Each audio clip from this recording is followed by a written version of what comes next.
প্রিয় মুসলিম ইসলাম প্রিয় তাওহীদি জনতা, প্রিয় মুসলিম ইসলাম প্রিয় তাওহীদি জনতা, গজিয়া দারুল হাদিস সালাফিয়া মাদ্রাসার উদ্যোগে একদিন ব্যাপী ইসলামী মহাসম্মেলন।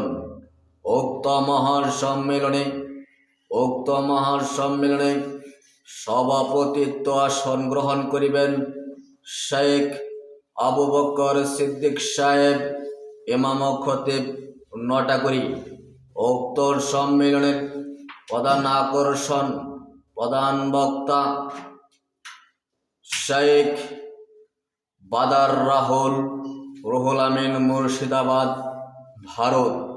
উক্ত সম্মেলনে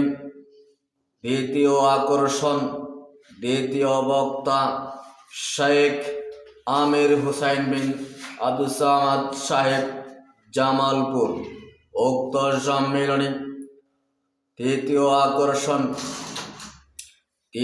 বক্তা শেখ তারেক বিন সুলাইমান সাহেব, প্রতিষ্ঠাতা পরিচালক, অত্র মাদ্রাসা।